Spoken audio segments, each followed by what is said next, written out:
Baik,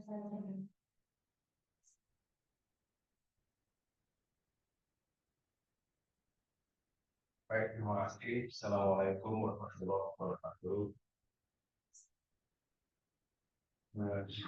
Selamat pagi. Adik para mahasiswa yang saya hormati, alhamdulillah pada pagi hari ini sesuai dengan ibu akan memasuki materi regulasi yaitu tentang mitigasi dan sistem peringatan dini bijak. Sebelumnya saya perkenalkan diri, saya Muhammad Video, Kepala Pelaksana PPD Kalimantan. Para mahasiswa sekalian ini dari Mataram. Ya, kalau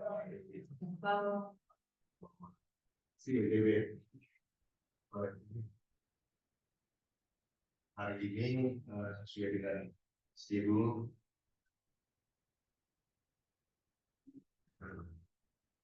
baru terkait dengan mitigasi dan dini.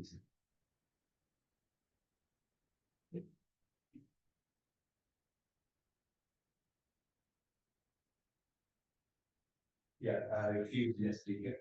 Ini pembukaan tahun 2000 penanggulangan bencana, bahwa bencana itu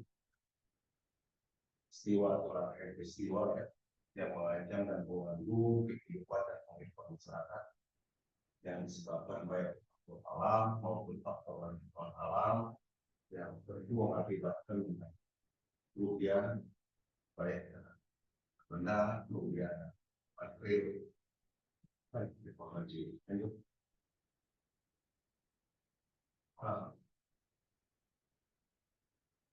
Para mahasiswa sekalian, jadi rasa mula-mula juga tahu bahwa bencana itu terbagi tiga, dari bencana alam dan bencana. Lanjut. Jadi kalau bencana alamnya sendiri, ya itu semua dari alam, semua dari alam. Itu batu, semanggi, gempa bumi, topan, longsor, apapun yang tidak berasal dari alam. Dan modernisasi ini, keadaan teknologi, demi wabah penyakit, kemudian gejala sosial itu, ya, konflik sosial, konflik antar etnis, bisa juga teror termasuk gejala sosial. Ya, sesungguhnya para mahasiswa sekalian bahwa dalam penanggulangan bencana itu ada siklus yang terkenal dengan siklus pertama itu adalah pencegahan, kemudian ada tanggap darurat dan ada pasca, atau dalam tiga siklus ini kita bagi jadi ada pra bencana, ya, saat terjadi bencana dan pasca bencana. Ini selalu menjadi model setiap terjadi bencana, itu selalu di siklus yang ideal. Nah, pada saat pra bencana tentu ada kegiatan-kegiatan yang memang punya skala besar dan kegiatan yang skala kecil. Contoh, di dalam masa pra bencana, kegiatan pencegahan dan mitigasi kita bisa kemudian siap jagaannya lebih kecil, kemudian juga kegiatan pasca bencana lebih kecil. Ini kondisi pada saat situasi aman, situasi landai-landai, situasi yang kita tidak sedang menghadapi bencana. Sedangkan di dalam keadaan krisis seperti bencana, itu kegiatan tanggap darurat itu lebih besar dari kegiatan pencegahan maupun pasca bencana. Dan setelah bencananya, kegiatan pasca bencana lebih besar dari kegiatan tanggap darurat maupun bencana. Lanjut. Nah, lalu apa yang dilakukan para mahasiswa sekalian dalam penyelenggaraan penanggulangan bencana yang tadi sudah dari siklus bahwa ada pra bencana, kemudian saat tanggap bencana, tanggap darurat dan bencana. Prabencana itu biasanya situasinya tidak ada bencana, situasi landai macam. Kemudian apa yang harus dilakukan?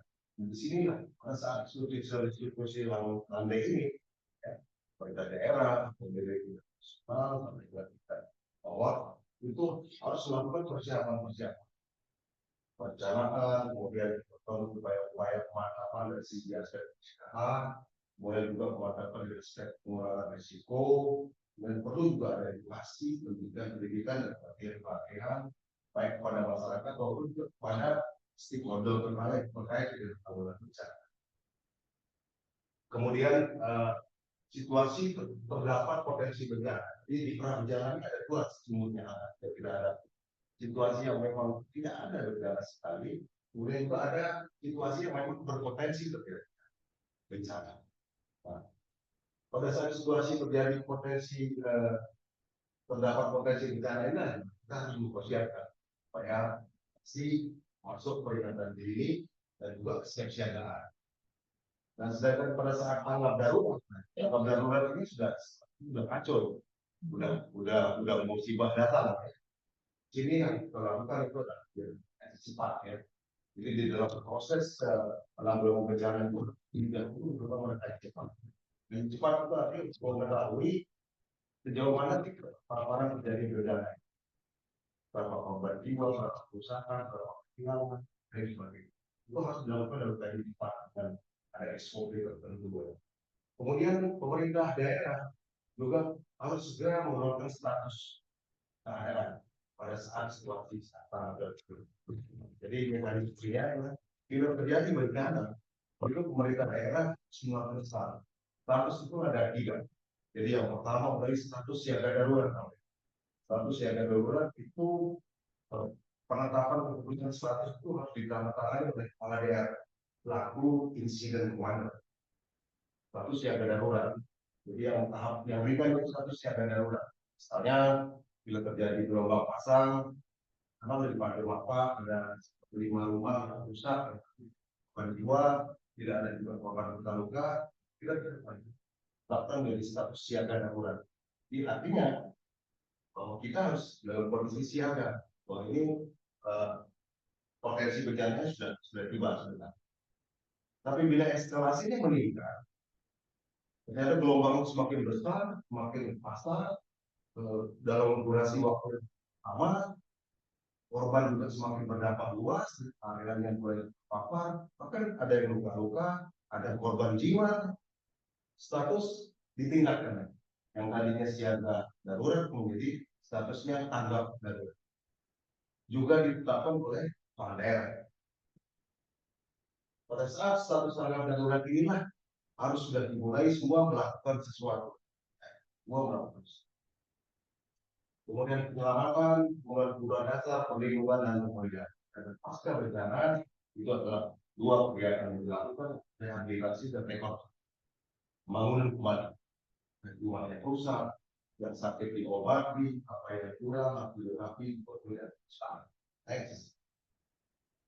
Ya, jadi dalam siklus tadi, saudara-saudara sekalian, sesungguhnya terbagi dalam rangkaian kegiatan, mulai dari pencegahan, prevention, kemudian mitigasi, siapsiagaan, peringatan dini, tanggap darurat, bantuan darurat, pemulihan, rehabilitasi, dan rekonstruksi.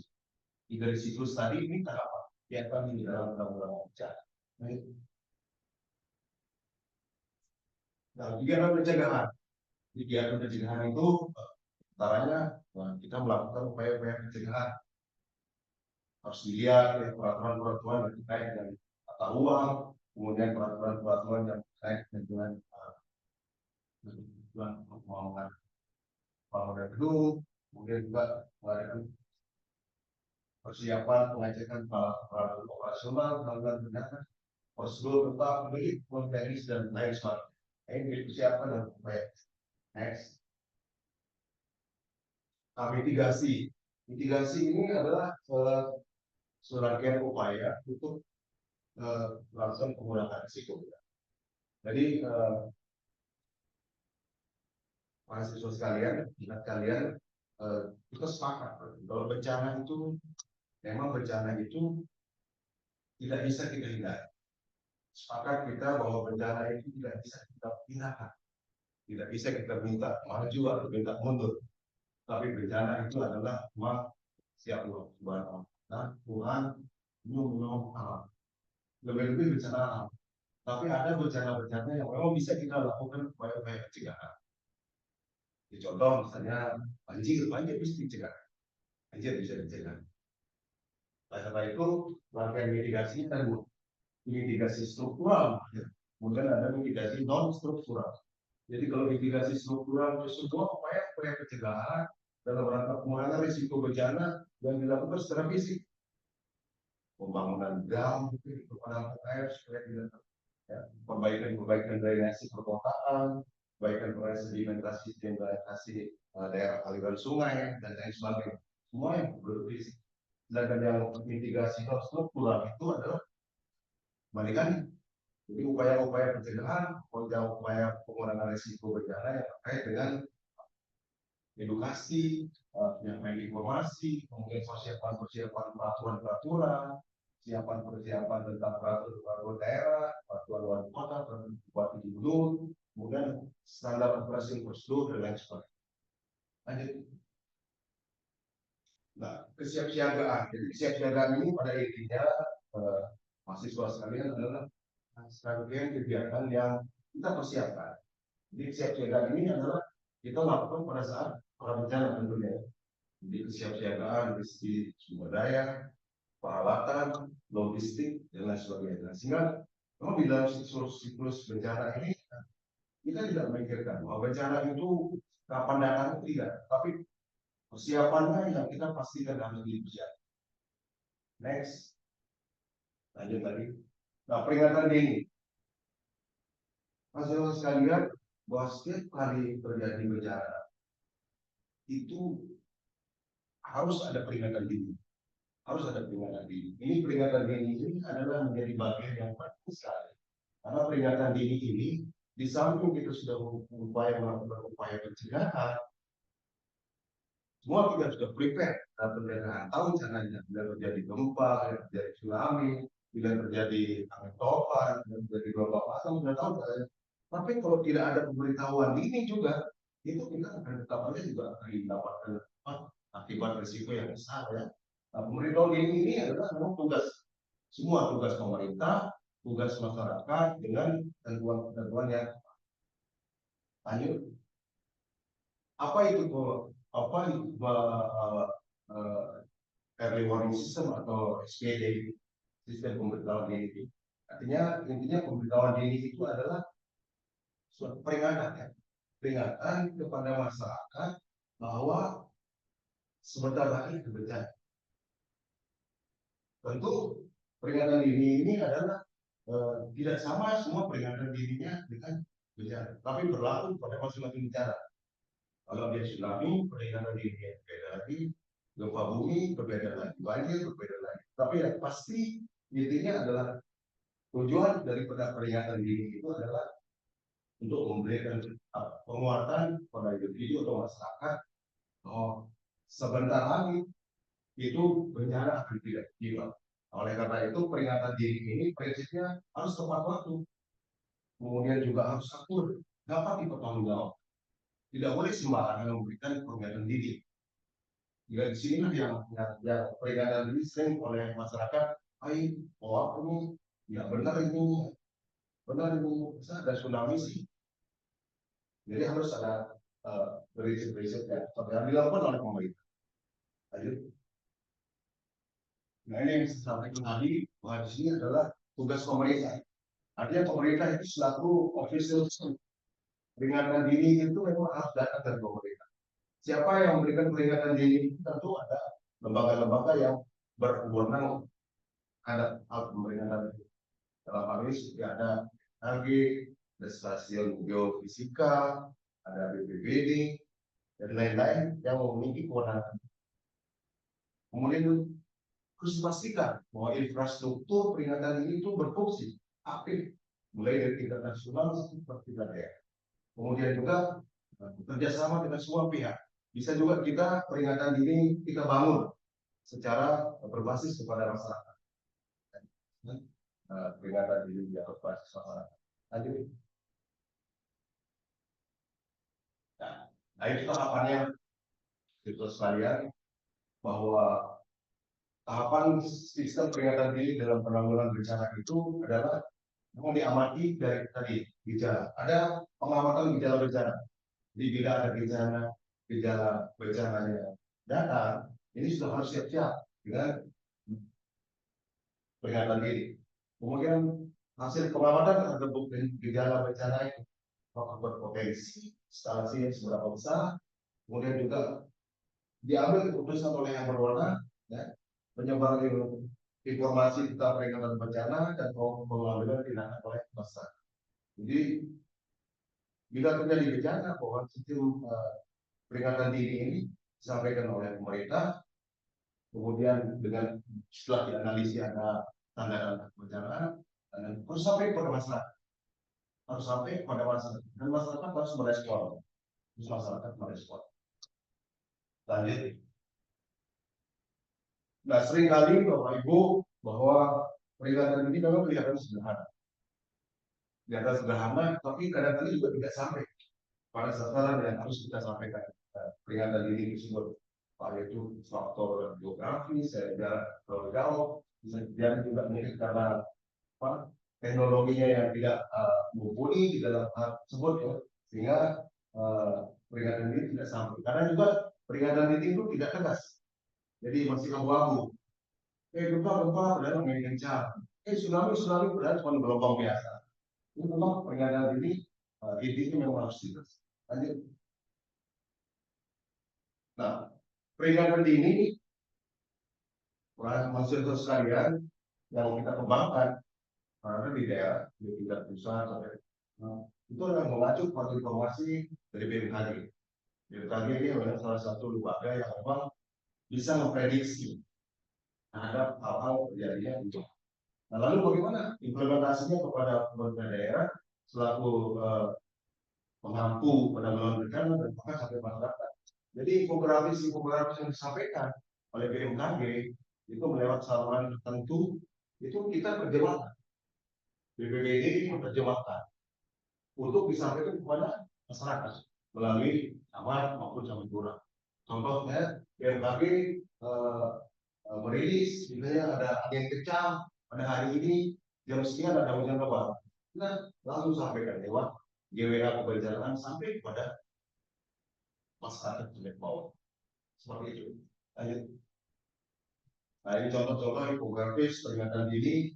Jadi ini setiap hari, ini update terus setiap hari. Oleh BMKG bahkan tidak setiap hari, setiap jam, setiap detik itu diupdate terus. Nah, nanti kami di BPBD juga mengupdate terus ke bawah lewat saluran pemberian informasi kepada masyarakat tentang peringatan dini, baik tentang cuaca, tentang gelombang, dan lain sebagainya. Lanjut. Nah, ini tanggap darurat. Ya, tanggap darurat rangkaian dari siklus tadi ini sudah situasi yang kacau balau, ya. Di sini proses yang harus dilakukan adalah kegiatan penyelamatan, wasi, pencarian, pertolongan, pengurusan pengungsi, penyelamatan, termasuk pemulihan sarana prasarana yang terjadi kerusakan. Lanjut. Nah, ini rehabilitasi, jadi siklus terakhir pasca bencana. Lanjut. Nah, prinsip-prinsip dalam penanggulangan bencana para mahasiswa sekalian, ini ada beberapa prinsip. Dalam penanggulangan bencana itu harus cepat, ya, cepat dan tepat. Ya. Jadi tidak perlu cepat saja, tapi harus tepat juga. Tepat sasaran, kemudian tentu prioritas. Harus ada keterpaduan. Jadi tidak bisa kita penanggulangan bencana itu sendiri-sendiri. Jadi kerja sendiri, Polri kerja sendiri, BPBD kerja sendiri, tidak. Tapi harus dalam satu kolaborasi kerjasama, paduan yang kita kenal di dalam kebencanaan itu ya, pentahelik, kerjasama, paduan. Berdaya guna dan berhasil guna. Meskipun kita jauh lalu menghadapi bencana, tapi tetap prinsip daya guna dan hasil guna itu harus diterapkan dalam penanggulangan bencana. Kemudian transparansi, akuntabilitas, ya. Berikut kemitraan pemberdayaan non diskriminatif. Di dalam penanggulangan bencana kita tidak boleh melihat siapapun, ya. Kita tidak boleh melihat kamu warna kulitmu, rambutmu keriting apa tidak, sipil apa tidak, itu tidak boleh. Tapi yang dilihat adalah manusia tanpa membedakan apapun. Tidak boleh diskriminasi. Di semua adalah dalam rangka kemanusiaan golongan. Kemudian yang terakhir adalah non politisasi. Paham ya, non politisasi? Oke, non politisasi. Di saat orang besok ada dua ya, tapi setelah itu samakan. Itu nggak boleh. Jadi tidak boleh kita ada pabrik di dalam penanggulangan bencana. Jadi kemarin kan sudah saya tolak pada saat boleh kita nikah ya, nggak boleh. Itu nggak boleh. Jadi tidak boleh. Atau mungkin yang lebih ekstrim lagi pada saat situasi seperti ini, Bapak Ibu semua besok di sini kalau terjadi gempa saya bantu, tapi jangan lupa ya cobrol saya non politis. Jadi kita hilangkan jauh-jauh ini. Jadi semua murni mata-mata kemanusiaan untuk membantu tanpa ada pamrih sedikit. Lanjut. Ya, di Indonesia, rekan-rekan sekalian, kita tahu banyak kejadian ya. Ini adalah hal lain teman-teman yang sering melanda di negara kita. Kita di Kota Mataram tidak separuhnya ini. Yang pertama gempa bumi pasti ya. Mau kita tahu gempa bumi apa itu? 2018 sudah mengalami ya. Ya, jadi kalau saya boleh review sedikit gempa bumi NTB di situ. 29 Juli 2018, 6,9 skala Richter. Titiknya ada di Kabupaten Lombok Utara. Kalau kita tarik garis lurus dari Kota Mataram, Mataram sampai Tanjung itu sekitar 10 kilo ya. Kemudian dari Tanjung ke kedalaman titik gempa itu ada 10 kilo. Jadi kalau kita tarik garis lurus sekitar 60 sampai 70 kilo jarak Kota Mataram dengan titik gempa. Bukan dari Tanjung ke titik gempa. Jauh, kita bisa tempuh 1,5 jam di 29 Juli 2018, 6,9 skala Richter. Itu 7 kabupaten kota terdampak. KLU, Lombok Barat, Lombok Tengah, Lombok Timur, Sumbawa Barat, Sumbawa. Artinya berapa? 7 kabupaten kota. Kemudian disusul lagi oleh gempa-gempa tambahan kecil, sampai ratusan kali. Kemudian tambah gempa besar lagi 1 minggu setelah itu, 5 Agustus 2018, 7,0 skala Richter. Semakin memporak-porandakan 7 daerah. Kita di Mataram dengan orbitasi yang 70 km tadi, apa yang terjadi di Mataram? Hampir 14.000 rumah hancur. Rumah besar, mulai dari Nusa Ringan, Nusa Seta, Nusa Barat. 300 titik infrastruktur perkotaan, perkantoran, rumah sakit, sekolah-sekolah, sarana peribadatan, infrastruktur kota terdampak. 9 orang meninggal dunia. Begitu jauh jarak kita dari PNU, tapi terpapar kita sebegitu banyak. Itu dalam pertanyaan kita, apa yang salah? Apa yang salah? Di kemarin pada tadi, kesiapsiagaan, faktor pencegahan, peringatan dini, itu penting. Jadi kita suka sering abai. Bahkan dari gempa pertama, gempa berikutnya sudah masuk. Tenang, liwat 2018 sampai sekarang kita terang-terangan. Sebenarnya nggak boleh. Itu tidak boleh. Jadi tetap kita harus buat. Kemudian longsor di Indonesia memang banyak wilayah-wilayah yang berpotensi longsor, terutama sekali daerah-daerah yang memiliki banyak pegunungan, bukit-bukitan, dan lemah longsor. Kita di Mataram, karena secara geografis wilayah Mataram ini 61 km persegi itu datar saja, tidak ada gunung, tidak ada lembah, tidak ada sungai, tidak ada ngarai, yang ada hanya sungai-sungai yang besar yang membelah kota besar.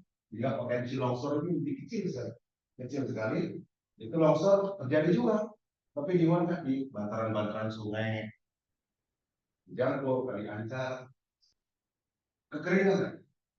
Alhamdulillah kita di Kota Malang. Tapi di seluruh Indonesia banyak kita tahu daerah-daerah juga mengalami kekeringan. Lebih pada saat musim kemarau. Kita dimatakan selama musim kemarau, memang dampaknya tidak terlalu signifikan. Siang hari, cuaca panas, debit air juga masih bisa terpenuhi, walaupun agak kurang sedikit. Untuk kebutuhan pertanian, kebutuhan utilitas, air bersih, masyarakat masih terpenuhi selama yang sudah kita. Kebakaran hutan sering juga kita melihat seluruh Indonesia, terutama daerah-daerah yang belum punya potensi hutan. Dan di Mataram tidak punya hutan, yang ada hanya hutan buatan. Ya. Kemudian banjir, Pak Ibu, banjir juga menjadi ancaman bencana kita yang juga masih cukup tinggi intensitasnya. Kita di Mataram, banjir ini adalah sebenarnya kalau dari kacamata kita di Kota Mataram, di Mataram ini belum banjir amat. Ya, tapi saya lebih menyebutnya menjadi genangan ya. Genangan itu dipicu oleh intensitas hujan yang besar, yang lebat, durasi waktunya yang lama. Itu muncul genangan-genangan pada titik-titik tertentu di Kota Mataram ini. Biasanya di simpang-simpang 4 dan hujan yang terpapar itu kebanyakan jalan ya, jalan. Ada juga beberapa lingkungan municipal Mataram. Dan ini banjir kita di Kota Mataram lebih disebabkan oleh perilaku kita. Membuang sampah itu sebenarnya ketika musim hujan datang, sampah itu menutupi drainase perkotaan. Dan juga kita jujur di Mataram kita bisa mengatakan bahwa sistem drainase perkotaan kita belum baik-baik amat, sehingga memicu terjadinya timbulnya genangan-genangan. Angin kencang ini agak serius di Mataram, terutama di 9 km pantai. Ya, ada 9 km pantai mulai dari Bintaro sampai dengan Jumpong Baru dan 8 kelurahan di situ. Ada Bintaro, ada Ampenan Tengah, Ampenan Selatan, ada Banjar, ada Tanjung Karang Permai sampai dengan di Jumpong Baru. Nah ini yang setiap tahun mengalami yang namanya angin kencang. Itu sudah mulai musim barat. Terutama bulan Oktober ini. Bulan depan ini sudah mulai siap-siap nih. Ya, September, Oktober, November, bahkan bisa sampai Maret ya. Angin kencang. Termasuk juga gelombang pasang. Di 9 km garis pantai kita itu selalu setiap tahun mengalami yang namanya gelombang pasang. Abrasi. Yang berikut epidemi wabah penyakit. 2020, 2019, 2020, 2021 kita mengalami wabah penyakit mendunia. Sudah pernah COVID? Saya sudah. Wirawiri urusan COVID, udah jadi kena COVID. Lucu ya, kepala BPBD bisa kena COVID. Naik di koran dulu. Wah, naik koran. Pada saat wabah penyakit, ya, epidemi aman di COVID-19. COVID-19 selesai, kemudian disusul lagi dengan wabah PMK, penyakit mulut dan kuku pada ternak yang berkaki belas. Dan sudah ditangani semua tuntas. Ya. Apa tsunami? Mataram, meskipun kita tidak daerah pegunungan, ada pantai, tapi kita sudah di Kota Mataram ini menjadi daerah rawan tsunami. Kenapa kita rawan tsunami? Memang kita langsung berhadapan dengan Selat Lombok. Selat Lombok ini kita tahu adalah selat yang lebar, dalam, dan punya arus yang deras, kuat ya. Nah, sehingga kita di mapping menjadi daerah rawan tsunami. Di Mataram ini rawan tsunami. Kemudian kegagalan teknologi dan konflik sosial. Lanjut. Ya, ini ada beberapa kaitan dengan mitigasi tadi. Jika banjir itu banjir ini yang saya sampaikan tadi, banjir maupun sebelum sesudah kita harus bisa melakukan hal-hal yang memang kita harus pahami bisa di menyelamatkan barang-barang penting dan sebagainya. Saya kembali kepada soal gempa tadi, Pak Ibu sekalian. Jadi kita belajar dari gempa 2018 ya, Mataram cukup terdampak.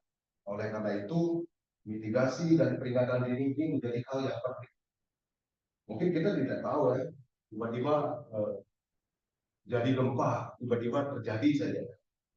Memang kita sadari bahwa teknologi terkait dengan peringatan dini ini sedang dikembangkan, sedang kita kembangkan. Kita di Mataram terkait dengan di mapping menjadi daerah rawan tsunami dan juga menjadi rawan gempa bumi itu sudah kita dilengkapi dengan hal-hal yang terkait dengan ini. Seperti yang berkembang sekarang saat ini, terkini megatrust yang besar yang belum bergetar, itu kita BMKG sudah memberikan rilis resmi. Jadi memang bukan menakut-nakuti, bukan berarti disampaikan bahwa getaran untuk Selat Sunda itu belum bergetar ya yang diasumsikan besar sendiri. Bukan berarti kita berharap sebentar lagi akan ada, tidak. Tapi di dalam kebencanaan memang itu harus disampaikan kepada masyarakat. Karena kita tidak tahu bahwa gempa itu kapan datang, itu tidak tahu. Sampai dengan hari ini belum ada alat teknologi yang bisa mendeteksi kapan lempengan itu dia, kapan lempengan gempa itu patah. Tidak ada. Tetapi yang ada adalah alat teknologi yang mendeteksi begitu terjadinya patah lempengan, begitu terjadi gempa, detik kita bisa tahu. Salah satunya ada di kantor saya, PNS, Warning Resiko System, ya, itu yang mendeteksi kejadian gempa di seluruh Indonesia, kapanpun dia terjadi, mau magnitudo kecil sampai besar dia terdeteksi. Nah, itu. Nah, sehingga mitigasi terkait sama gempa ini menjadi hal yang penting. Saya sering mengatakan hal yang sederhana pun upaya-upaya mitigasi terhadap gempa ini kita perlu contoh saja. Ini dalam ruangan ini kita bersepuluh terjadi gempa sekarang apa yang kita lakukan boleh diberitahu apa yang dilakukan kira-kira cari cari bangunan yang mencari bangunan yang kokoh. Jadi pilar-pilar kokoh ini boleh kita datang untuk kita berlindung. Berikut ada pengen lari pasti dong ya. Nah, ini ada pintu satu ya, kita bersepuluh ya.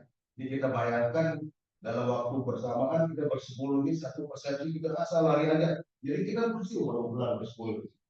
Ya. Oke, boleh hari ini, boleh merapat hari ini, tapi yang lain juga boleh menurut di bawah meja, di bawah kursi, melindungi kepala. Dan yang terpenting sebelum itu adalah jangan panik, doa, tawakal, tapi berbuat. Berbuat, Allah tenangkan, tapi tidak kemana-mana. Jadi tetap juga hal-hal seperti itu. Ini juga kita lakukan upaya mitigasi ataupun edukasi ini. Karena yang pertama-tama sampai pada level-level anak-anak. Anak di sekolah pertama itu yang lebih rentan ada bencana. Ya.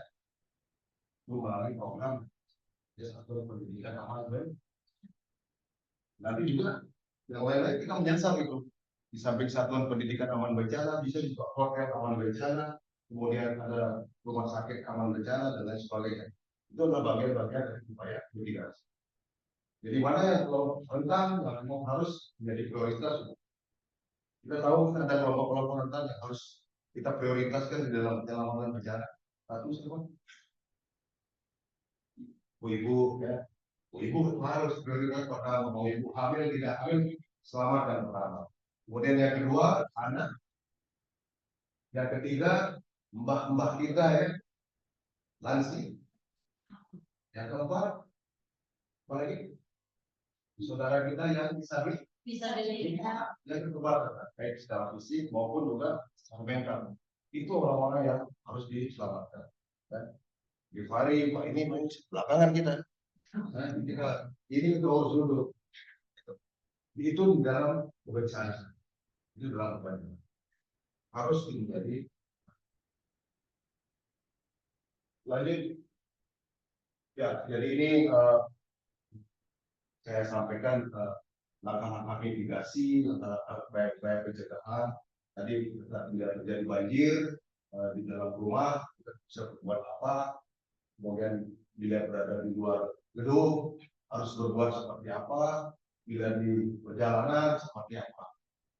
Contoh kecil, bisa terjadi banjir, kita kadang-kadang kalau berkendaraan mau sepeda motor, mobil, udah selamat saja. Ya. Dia kalau dia berbahaya, nggak aman. Bila harus mengungsi, seperti itu contohnya, bila harus mengungsi, pastikan hal-hal di tempat pengungsian ada aman dan semua itu pemerintah hadir di sini ya. Pemerintah hadir di sini. Jadi pada saat terjadi bencana itu pemerintah di masyarakat semua kita lindungi, semua kita selamatkan dan pemerintah. Sering saya menyampaikan bahwa lanjut tadi karena gempa ini menjadi menarik. Bahkan tidak saja hal-hal mitigasi yang sederhana tadi berlindung di bawah meja atau merapat di bawah pokok. Di dalam komunitas yang kecil pun di rumah pun kita harus bangun. Namanya upaya-upaya pencegahan terhadap bencana. Contoh gempa bumi. Pasti saya bisa pastikan jarang sekali bapak atau ibu menyampaikan kepada kita artinya nanti kalau terjadi gempa gimana ya? Nah, mesti harus dibangun. Ada pola pemberitahuan dini dalam komunitas keluarga. Anak-anak, ibu, nanti kalau terjadi gempa, kita keluar lewat pintu ini, kemudian belok kanan, keluar lewat pintu pagar, duduk di halaman. Itu sama dengan jalur evakuasi sudah. Itu harus terus diingatkan kepada anggota keluarga kita di rumah. Jadi kepala keluarga, bapak atau ibu sedang di rumah, tidak di rumah, anak-anak ada, kita sudah kenal, anak sudah tahu caranya menyelamatkan itu. Jadi kan prinsipnya di dalam penanggulangan bencana ini tidak terjadi bencana, satu risiko harus kita kurangi seminimal mungkin. Ya. Risiko kerusakan, kehilangan, lebih bisa harus ditekan seminimal. Dan itu harus kita bangun terus upaya-upaya untuk survive, bisa survive bila terjadi. Lanjut. Ini biasa sampaikan tadi gempa bumi itu, ya. Situasi berlindung, tempat yang aman, latih diri dan anggota keluarga yang tadi, latihan-latihan kecil untuk dari dalam rumah, di luar halaman itu sudah jalurnya jelas. Lanjut juga. Jadi setelah gempa, biasanya kalau di dalam gempa kebanyakan orang lari alam terbuka. Tapi ada juga kalau gempa-gempa besar biasanya terjebak di dalam pertunjukan. Ini yang sering terjadi korban bahwa bila kita terjebak di dalam pergunungan dan terjadi gempa, itu pastikan apa saja yang ada di badan, kalau ada satu tangan, ada tutup dulu ini saluran pernapasan. Kemudian yang berikut pastikan anggota tubuh kita tidak tahu pada saat berhubungan kita ada yang kecil, ada yang patah dan sebagainya, terus digerakkan sehingga darah kita juga lancar. Karena kita di dalam berhubungan tidak ada teman mungkin ya. Kemudian pastikan tidak terlalu banyak gerakan gitu. Tapi kalau memang ada, kalau tidak ada alat-alat yang bisa menimbulkan suara, boleh teriak sekali saja. Minta tolong, ya. Sehingga pada saat didengar. Atau ada mungkin ada besi atau apa yang boleh dipukul sehingga orang-orang di luar bilang, oh ini ada suara. Oke, lanjut.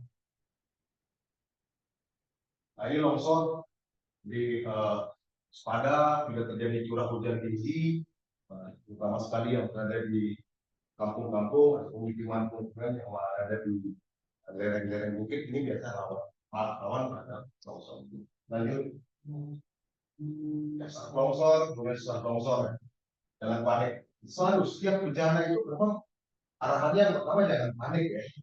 Saya pun juga sampai sekarang untuk bisa mengendalikan kepanikan ini masih belum bisa maksimal.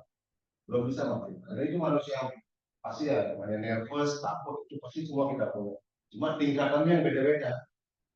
Ada orang yang memang pasrah, mau tawakal, ya serahkan kepada Tuhan. Tapi ngapa-ngapain tiba-tiba dijatuhin dulu. Itu juga tidak boleh. Tetap kendalikan diri, kontrol, berdoa dan berbuat. Hanya tsunami. Jadi tsunami Eh, Alhamdulillah kita di Indonesia ya, Indonesia tsunami besar itu ya tahun dari Aceh ya.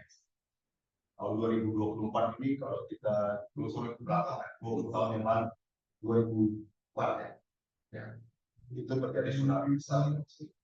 Kemudian BTW yang regenerasi yang saya tahu itu di 1977 kalau tidak salah pernah terjadi di tsunami yang kecil di Sumbawa dulu, Sumbawa, Pulau Lombok dulu bagian selatan.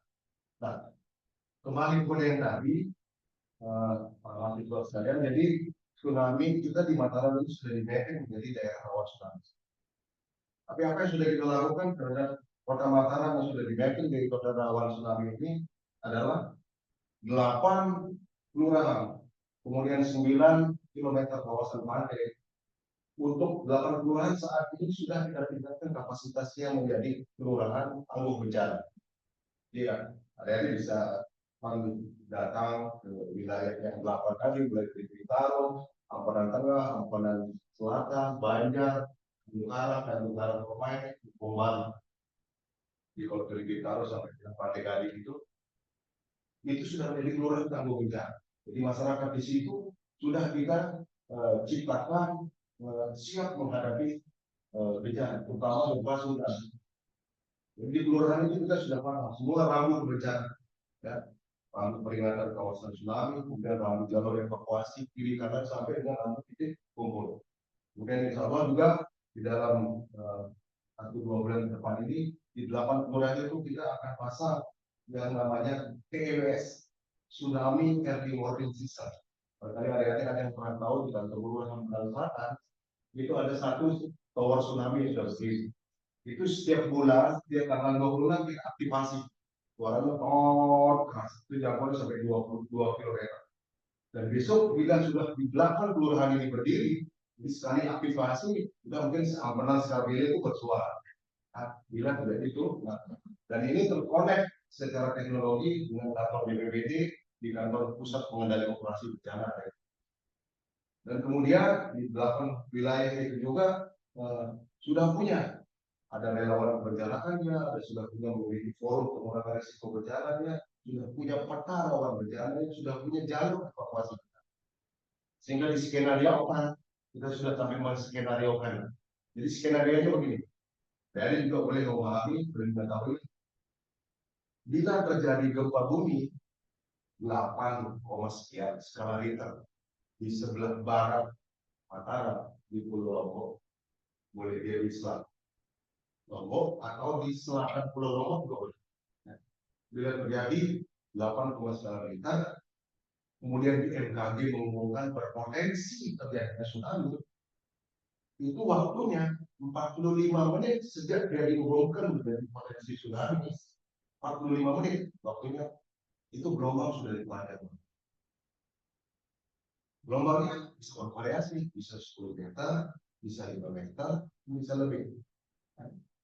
Nah, lalu dari Pantai Amparan kita hanya waktu ada 25 menit dari Pantai Amparan kepada titik evakuasi sementara. Kemudian baru ke titik evakuasi akhir. Jadi ada waktu kurang dari 1 jam. Bila terjadi gempa 6,1 Richter berpotensi tsunami, kita ada waktu 1 jam. Semua orang yang dari Bintaro sampai ke Jombang Baru harus segera kurang 1 jam sudah pindah ke. Ini sudah kita mapping semua, sudah kita mapping semua. Oleh karena itu, salah satu juga lapangan Unram ini menjadi salah satu tempat evakuasi. Titik kumpul yang pada posisi daerah aman.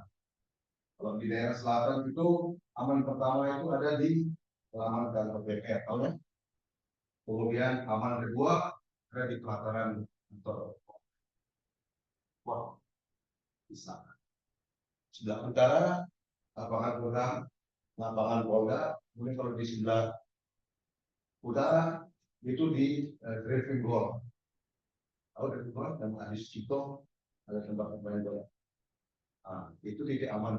Kemudian titik aman yang kedua itu ada di 7. Jadi batas ini. Jadi bila terjadi tsunami. Jadi itu masyarakat kita sudah lakukan latihan simulasi ya. berlari berjalan kepada, sehingga insya Allah mudah-mudahan tidak terjadi. Tapi untuk Mataram yang sudah di mapping menjadi daerah yang rawan tsunami itu memang kita sudah siap ya, kita sudah siap, mitigasinya ya pada baik. Saya kira mungkin itu beberapa hal yang saya sampaikan. Saya persilakan bila tidak tanyakan dan enak diskusi. Dan ya, boleh bisa ya. Silakan. Silakan.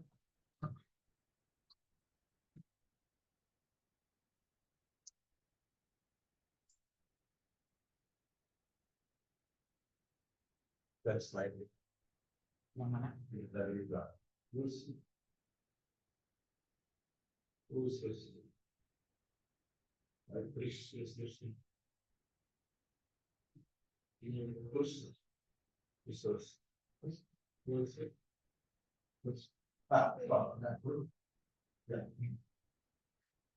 Sistem peringatan dini banyak nih dari nggak jauh dari NTB, artinya di wilayah pelosok ataupun wilayah terpencil itu bagaimana kita cara mengatasi kan banyak di wilayah pelosok itu sepertinya untuk teknologinya itu terbatas ya. Bagaimana apakah sistem peringatan dini ini seperti segi bisa menjangkau dan efektif di wilayah pelosok tersebut? Ya, kasih. Baik sekali pertanyaan. Kita sampai kapan? Ini peringatan dini ini pemerintah. Jadi pemerintah yang memiliki kewenangan. Jadi tidak boleh selain pemerintah yang memberikan peringatan dini bencana. Memang kita sadari bahwa belum banyak teknologi yang kita miliki untuk bisa menjangkau informasi peringatan dini. Tapi masih waktu ke bawah. Jadi masih pada tatanan di level yang, tetapi kita ciptakan pola yang untuk bisa menjangkau sampai ke mana. Bisa melalui GWA, bisa juga melalui hal-hal yang lain, yang penting informasinya sampai. Bahkan peringatan-peringatan dini yang kita kembangkan juga berbasis masyarakat itu dari hal yang kecil. Contoh, jadi pengeras suara di masjid, itu bisa dipakai, tapi SOP harus dibuat. Ya. Pemerintah desa harus dibuat dengan petugas masjid secara khusus. Bila terjadi gempa, bila terjadi bencana apa saja, silakan diumumkan di masjid. Bapak Ibu, tadi sudah terjadi gempa, mohon waspada, siap-siap, mohon supaya menjaga keluarga dan lain sebagainya. Jadi boleh, itu salah satu contoh. Jadi menjangkau pada. Kemudian sekarang teknologi kita sudah canggih, semua sudah pegang. Pagi. Ya, masyarakat. Itu bisa diciptakan GWA pada masyarakat. Contoh di Kota Mataram itu dikembangkan. Mulai dari tingkat kota itu ada GWA yang namanya Mataram Siaga.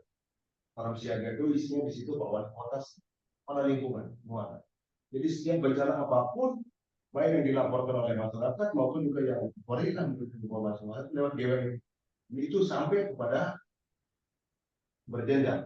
Pada cabang, kelurahan, wabarakatuh. Selamat pagi yang terhormat Bapak Ibu dosen. Di lingkungan itu. Yang berikut juga melalui kentongan. Kita bangun sistem kentongan. Kentongan boleh dibuat Anda untuk memberitahu diri.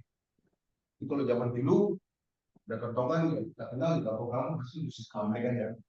Tapi untuk kemenjangan juga bisa. Kemenjangan bisa dipakai. Dan itu juga kita kembangkan yang berbasis. Assalamualaikum warahmatullahi wabarakatuh. Selamat pagi yang terhormat Bapak Ibu dosen magister mitigasi bencana. Semoga kita dalam semoga kita kontradiksi dengan upaya mitigasi kita. Mitigasi kita sudah kuat, kita sudah bagus, masyarakat sudah paham bagaimana upaya pencegahan. Tapi ketika bencana datang, dia tidak tahu, dia tidak tahu dan tidur lelap tiba-tiba air datang. Ini nggak boleh. Ya? Jadi di samping peralatan secara teknologi dikembangkan terus, kemudian juga yang berbasis arifan lokal juga kita bisa lakukan. melalui GWA, melalui juga suara-suara di masjid, melalui kentongan, tapi ini disepakati oleh masyarakat sendiri. Dan tadinya lewat desa yang sama itu. Jadi bila kelurahan desa sudah kita kembangkan menjadi desa atau kelurahan kamu dibuat. Jadi pertama dibuatkan, kemudian tanda-tanda untuk peringatan dini juga dibuat. Seperti contohnya, jadi kita di Mataram atau di Indonesia lah, untuk tsunami masih dengan tower, Untuk gempa masih dengan terdiri dari SIM. Ya. Kemudian yang lain-lain adalah Assalamualaikum warahmatullahi wabarakatuh. Selamat pagi, yang hormat Bapak Ibu dosen Magister Mitigasi Bencana. Saya studi korporasi di Jepang, jadi memang Jepang tahu lebih modern lagi ya. Sepanjang daratan Jepang itu tidak tadi pakai tower dia untuk deteksi tsunami, tapi alatnya sudah ditanam di laut, sehingga bila terjadi gempa naik gelombang 10 cm sudah terdeteksi bahwa itu ada akibat dari sekitar. Seperti itu ya teknologi kita pada akhirnya mengarah ke sana. Tapi sekarang kita dengan teori tsunami dari warning system itu deh. Silakan lagi. Untuk sana sih.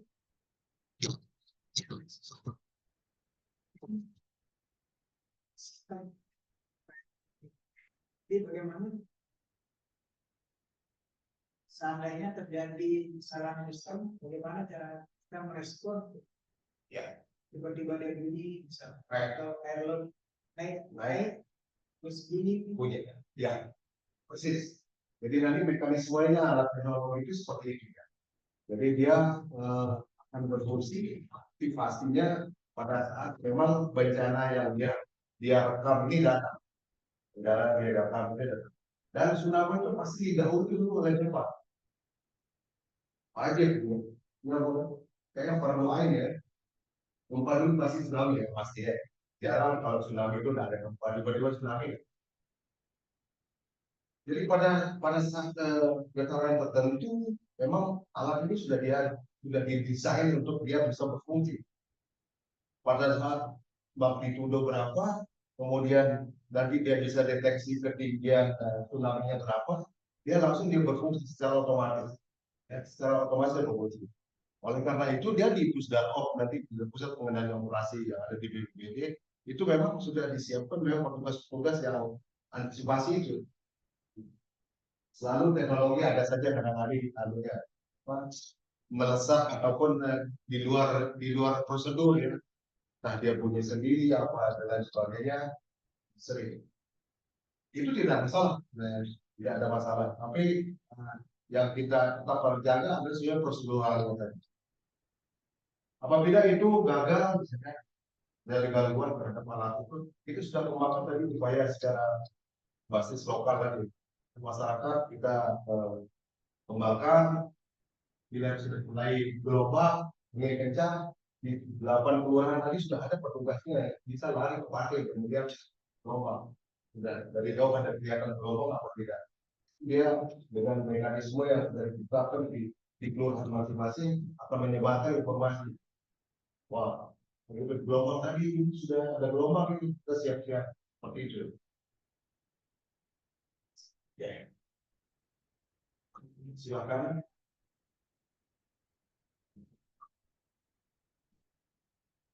Ini PNS ini setiap hari nih, tiap menit bunyi di kantor itu. Mohon perhatian, baru saja terjadi gempa. Langsung tugas kami dicek, reportnya ada di sini. Magnitudonya berapa, titiknya di mana, kemudian muncul bintang. Di seluruh Indonesia bisa ditebak. Silakan, ada lagi?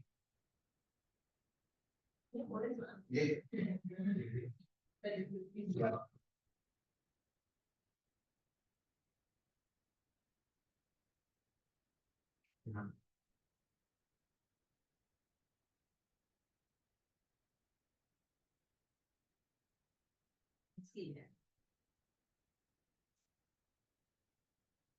Jadi karena di sini ini kita akan ya kita harus baik-baik. Ya. Ya itu seringnya sedih juga kalau ada korup-korup di kantor.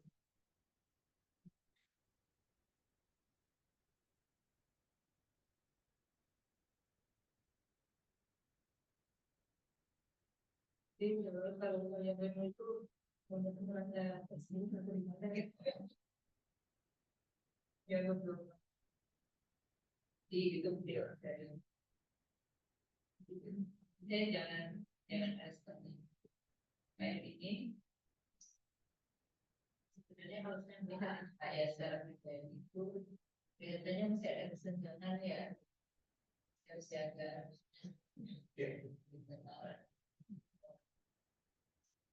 kita juga ada yang jumlah kalau gitu ya.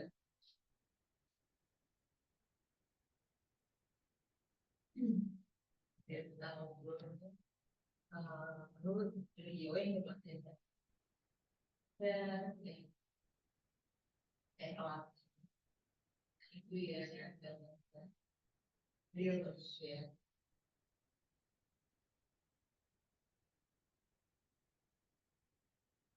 dia masukin ini ya dengan supaya benar-benar ada ya dan dari sisi kita kan memang ada yang penting banget ya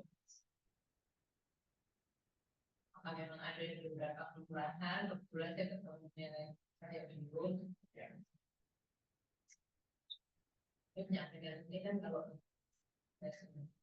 jadi saya udah terus juga bisa sisaan itu ya kurangnya banyak tidak hanya di kelas ini ya jadi kan ya aku juga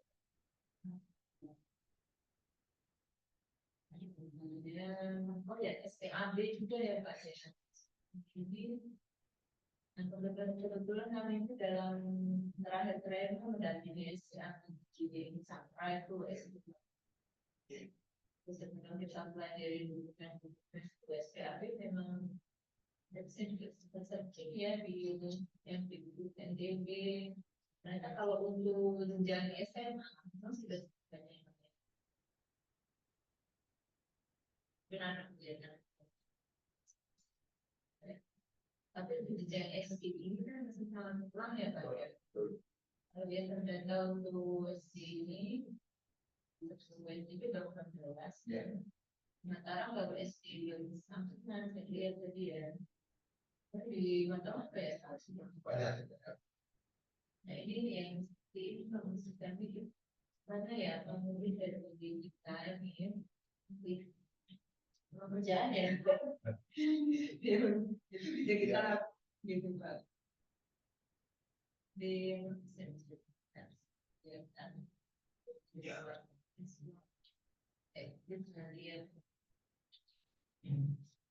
Saya respon agak berbeda ini.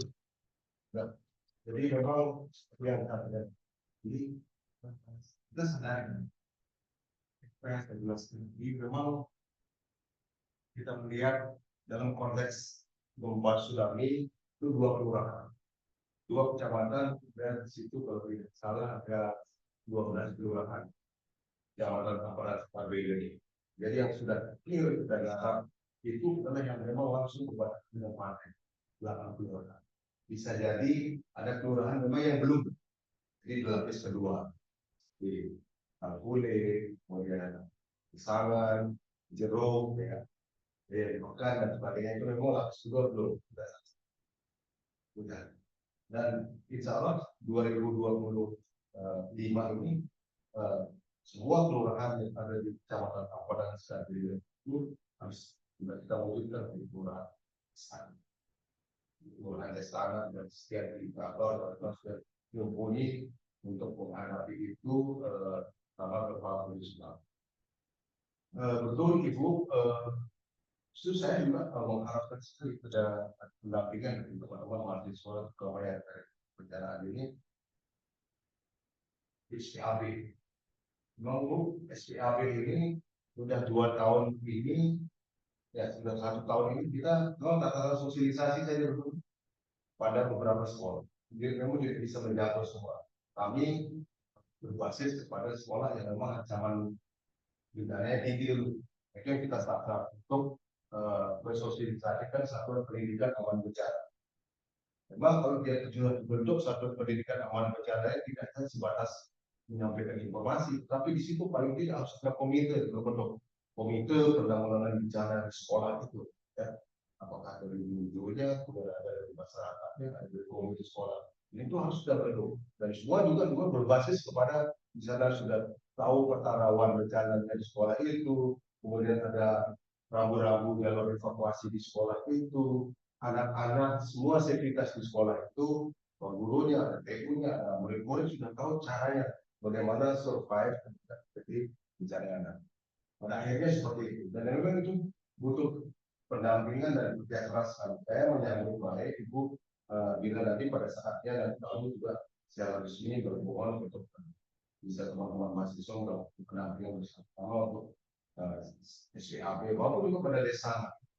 Memang desa ini desa kelurahan atau bencana itu fasilitatornya memang sudah ada, tapi akan kemudian semakin baik dan pendampingan di teman-teman mahasiswa.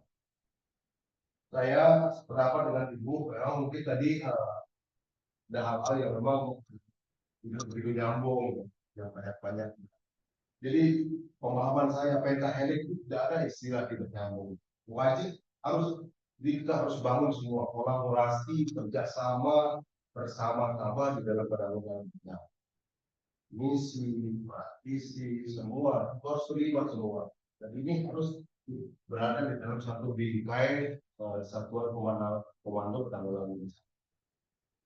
Karena itu unsur-unsur yang kita bentuk, kalau pengurangan risiko bencana, ada ini, dan dudukan semua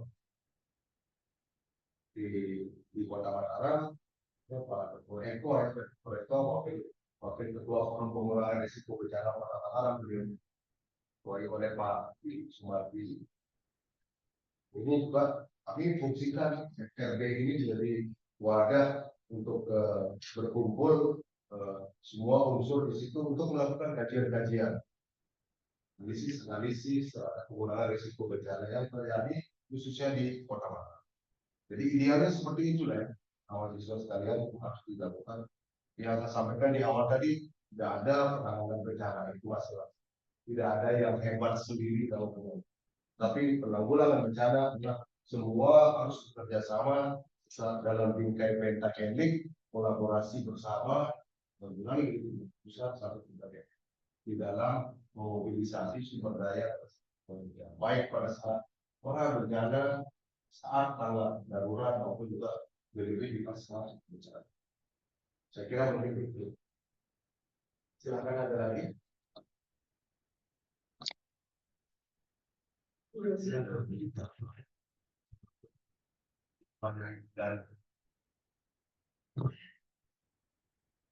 Dan memang bicara ini kadang-kadang jauh lebih dari respect kita kalau sudah mengalami ya. Mungkin awal-awal Bu Teki ketika COVID-19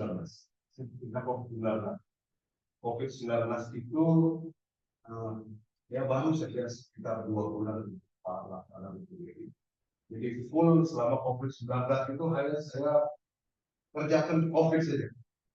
Kemudian tugas kita adalah di dalam Satgas penanggulangan COVID itu menurut saya bagian tugas untuk menyediakan alat logistik pencegahan di masker, hand sanitizer, disinfektan, kemudian melakukan hal yang lain sifatnya bersih.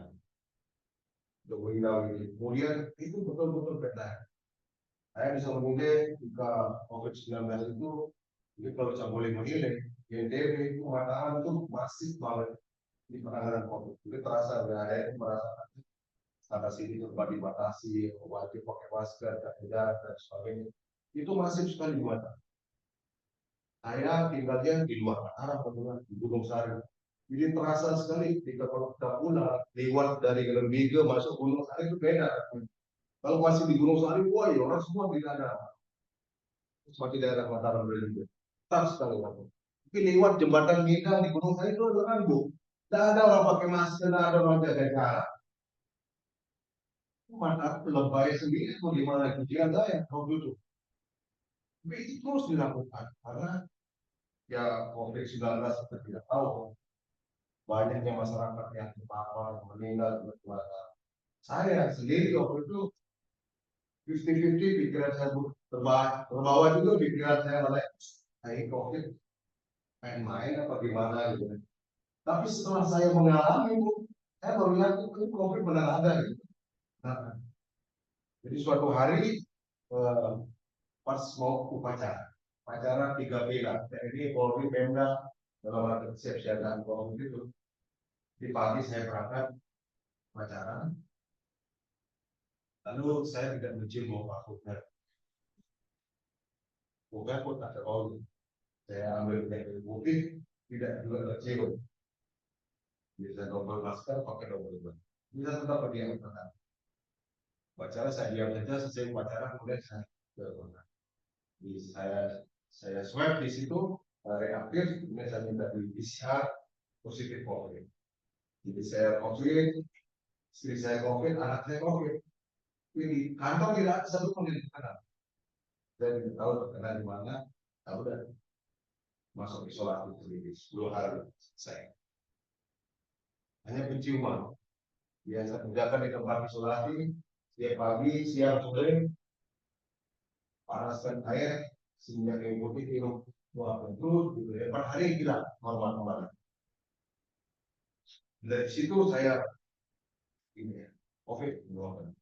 Sehingga warga masyarakat kita yang keluarga kita yang tidak meninggal dunia karena COVID itu, saya meyakini sebenarnya tidak ada kayak itu yang buat meninggal dunia. Tapi yang meninggal dunia adalah COVID itu parah oleh. Sehingga jadi dampaknya apa? Ada penanganan COVID-19 pertama itu masih di Kota Mataram, di satunya wali kota seluruh Indonesia menerima penghargaan COVID World langsung dari Presiden. Jadi dinilai dalam menjadi kota yang terbaik dalam tata kelola penanggulangan COVID-19. Silakan. Masih banyak waktu.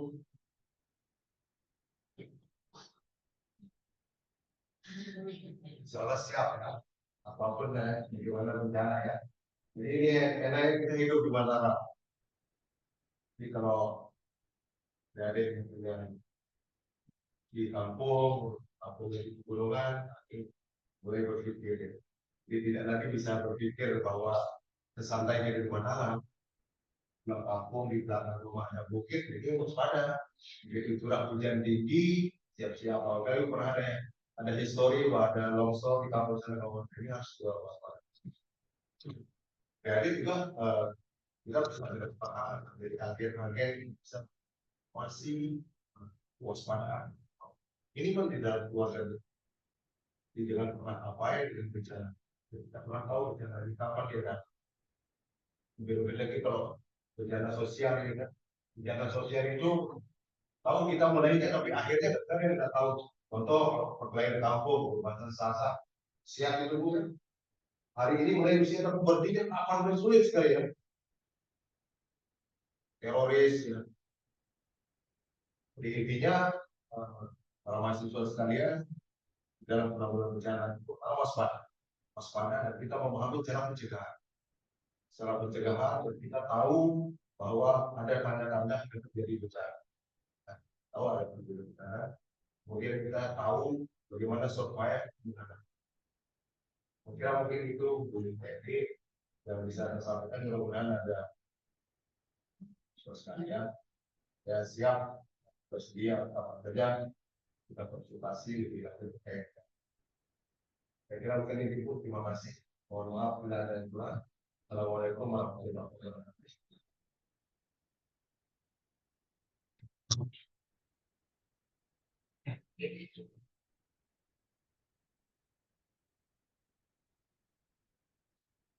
Nak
gini tuh kan.